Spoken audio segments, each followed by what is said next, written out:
Okay, with that, I think we are ready to turn it over to our partner today. We are going to first talk about trends in the retirement plan space with our partner, Sean Bergen, who is the National Corporate Retirement Director with Morgan Stanley.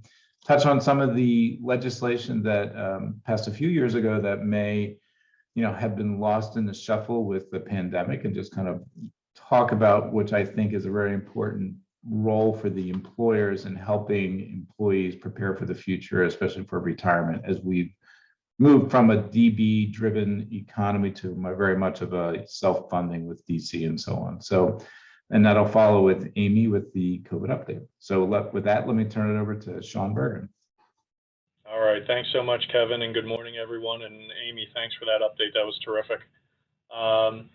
So as Kevin noted, what I'm going to talk about is something that was pretty much and truthfully, probably for good reason, kind of swept aside because of the time that it was passed. So the Secure Act, and the Secure is an acronym that stands for Setting Up Every Community for Retirement Enhancement, and it was passed at the end of December in 2019. So right about the time that COVID really fell upon us. But it's worth bringing up now, as we're hopefully, and I guess we're going to TBD in terms of this new strand, but as we're going to hopefully, continue at the pace of reopening and continue at the pace of, getting back to business at the new normal.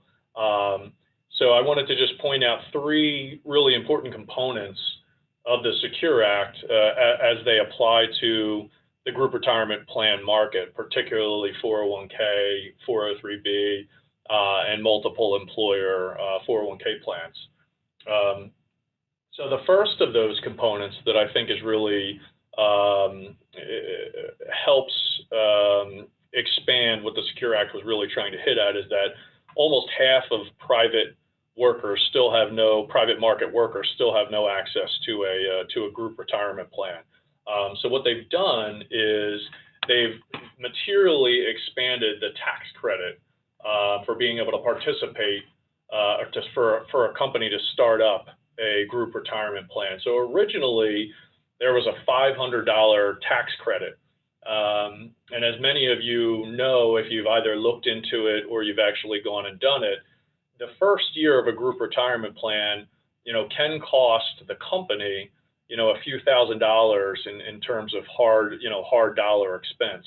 As a 401k plan grows over the years, typically the plan assets of the 401k bear the cost of the 401k.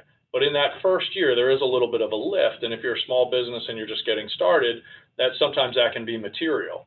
So $500, while helpful, doesn't really get you there. So what the Secure Act did was they made that credit for smaller employers $250 per non-highly compensated employee. And it goes up to a max of $5,000. So that's a pretty material enhancement. And really, it can take a lot of the sting, a lot of the pain out of that first year of just getting that plan off the ground and running. So that was a material enhancement.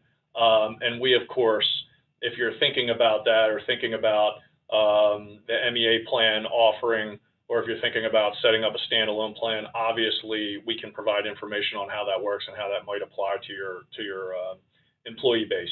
So that was definitely a nice enhancement and probably is going to help, because that hard dollar cost in year one can be a hurdle for businesses.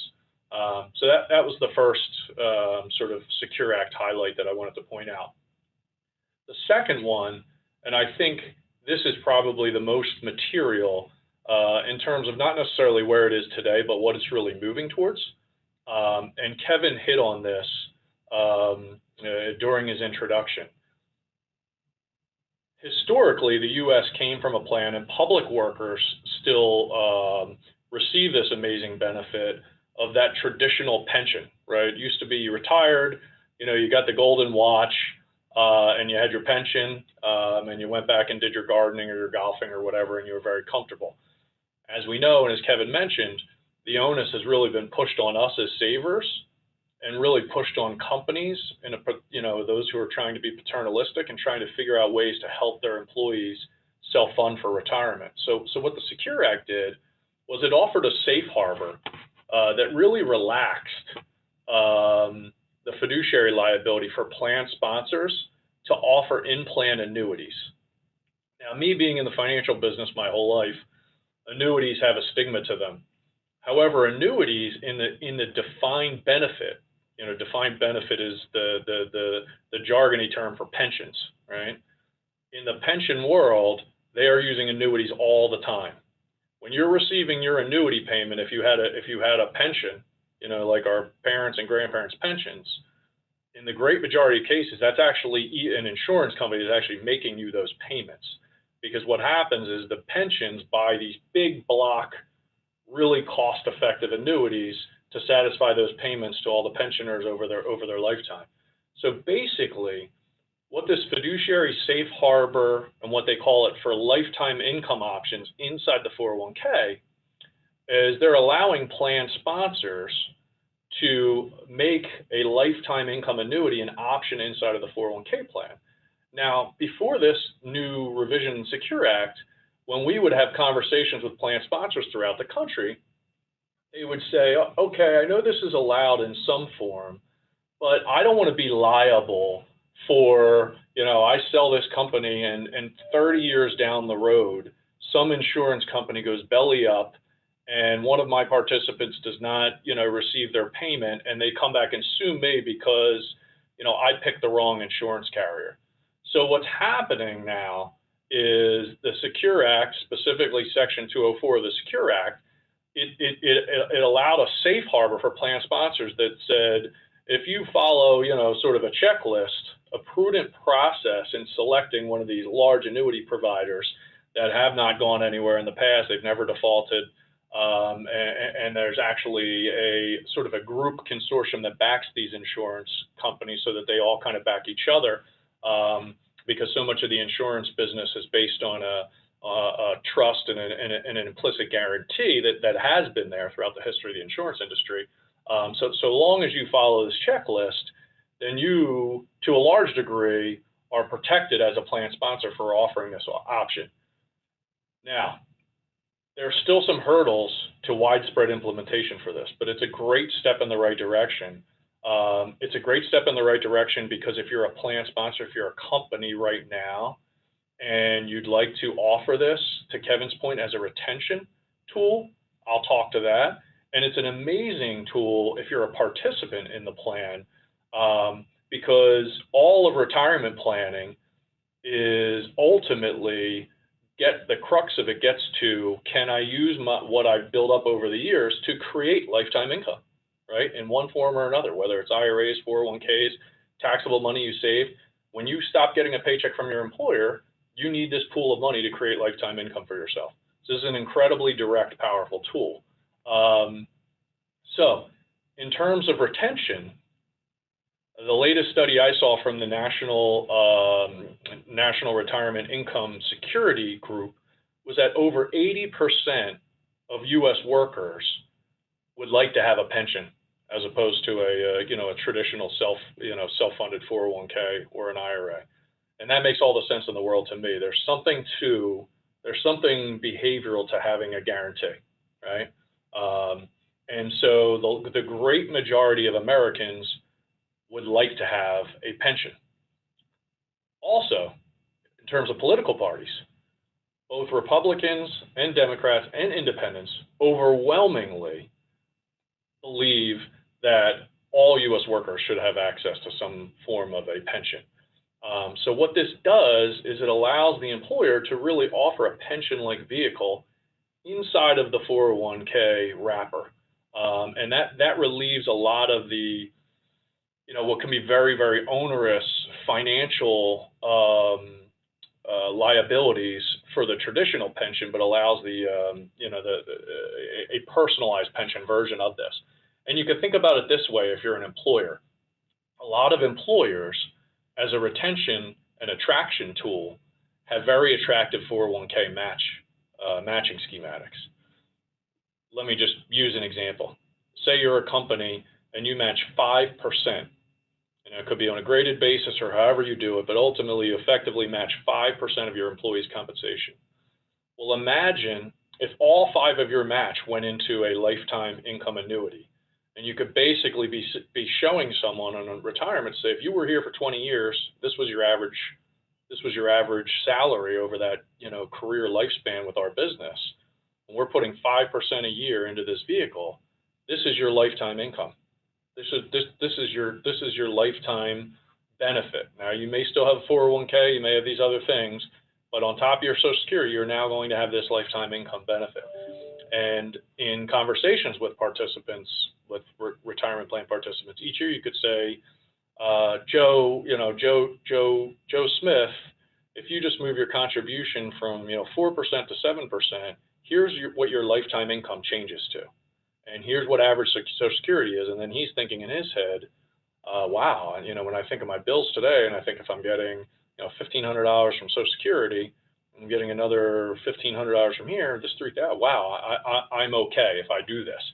And that behaviorally is an incredibly powerful tool. There's still some issues around portability. What if you leave your job? What happens with that annuity? You certainly still get to keep it. So we're there. I mean, this can be used as a tool, but I think there'll be some more eloquent integrations with different plan record keepers, where you don't want to end up with 10 of these personal pensions from all these different record keepers. So I think there's going to be some portability, technological advances in the record keeping community, the Principals and the Fidelities and the ADPs and the Blue Stars and all these companies. So anyway, that's a really, really exciting change, and I think it's going to have a huge, huge impact, once that starts to pick up steam.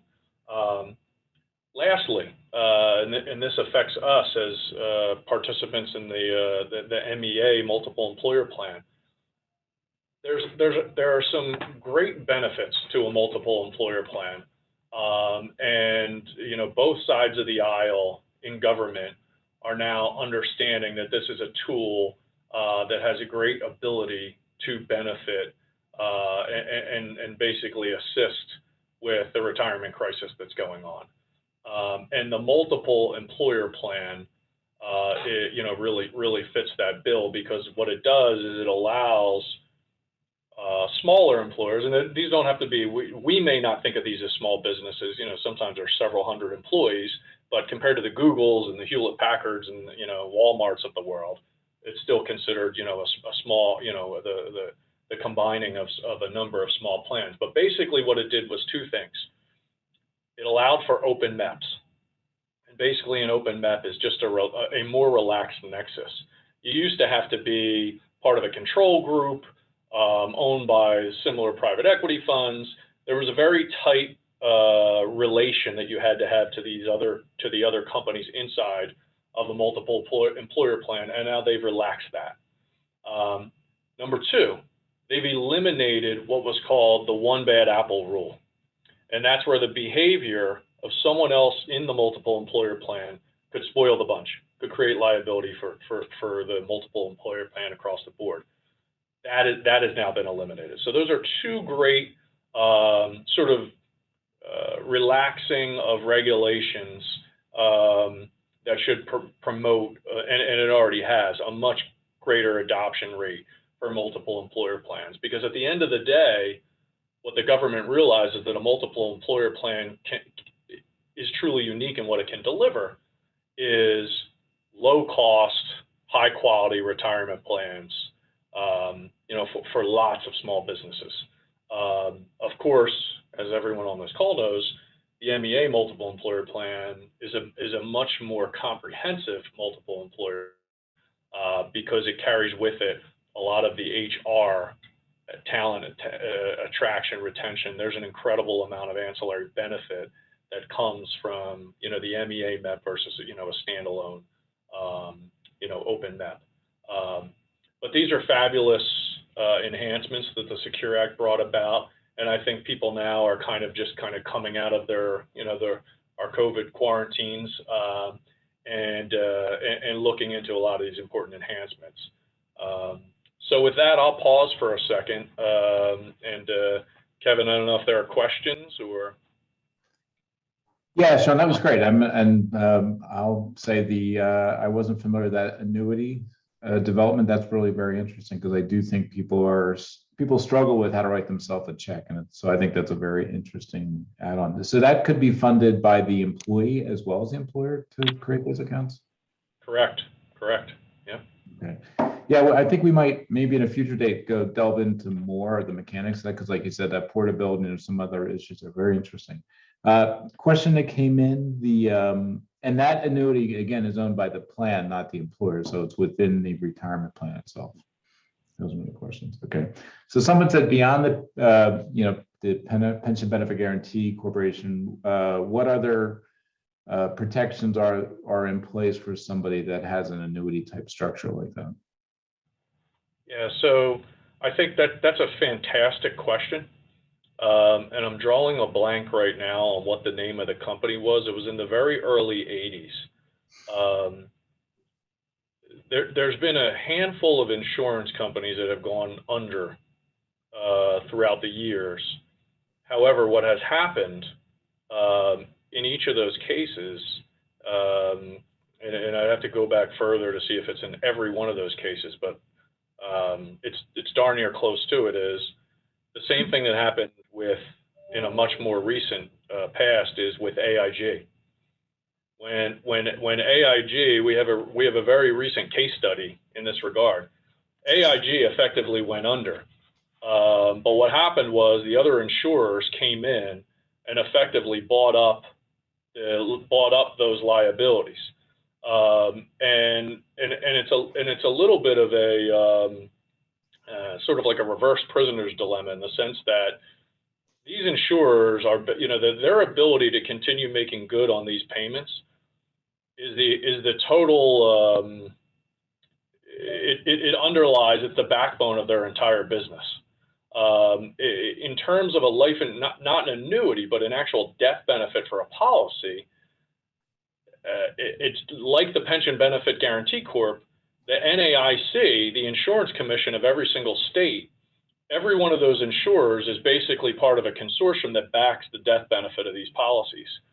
While technically, I don't believe, and this is sort of deep into the legal side of things, so I don't want to get too far out over my skis, but that is similar to a pension benefit guarantee fund. There's sort of a backing amongst all the insurers for death benefits. They don't have that for annuities, but I believe, and I'm not sure if it's every single case, but I believe there's very, very few cases where there's ever been a default on annuity payments because it's the same kind of implicit guarantee where if anyone ever thought that when they went under, these things were not going to be made good, it would kind of create a cascade out of all of these products.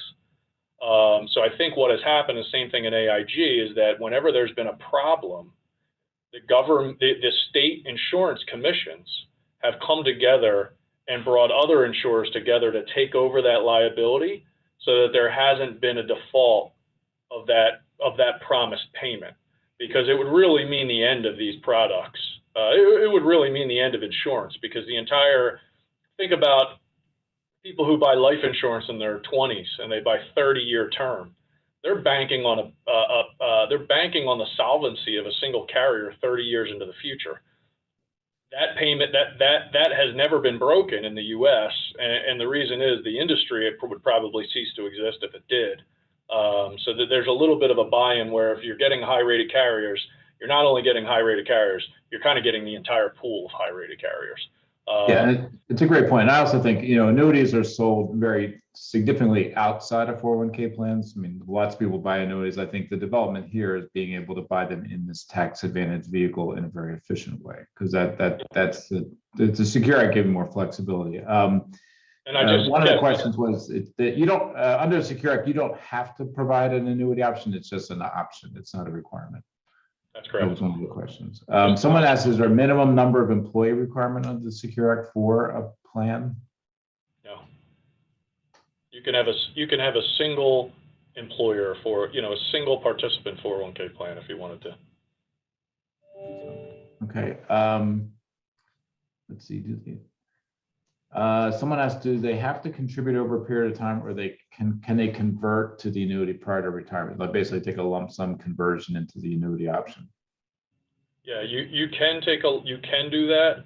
However, at that point, just from wearing my personal financial planning hat, at that point, if you're ready to retire, you now would not only be able to look at your own in-plan lifetime income annuity, but because you could leave and do it on your own, you'd be able to look at every single one that the market offers. So yes, you have a lot of flexibility if you're getting close to retirement. You haven't done it at that moment. So that distribution is still going to be taxable income because it's within the plan. So you have to decide you take the tax on the distribution or take it over the time period. Right. Exactly. Gotcha. Well, like I said, this is very interesting. Just to remind everybody, in case you don't know, that MEA, as Sean mentioned, does offer a multi-employer plan that is available to members. We'll send out a little information in the follow-up email. And if you have any questions, you can reach out to myself, and I can connect you with Sean if you want to learn more about that. I do think in January or February we'll kind of have one of these sessions looking at that annuity option, because again, I just think this is one of the big issues people have out there in terms of when they're ready to retire, is kind of that comfort about how to ensure, or how to bridge the time between retirement and Social Security or what it may be. So very interesting. Thank you, Sean, for joining us.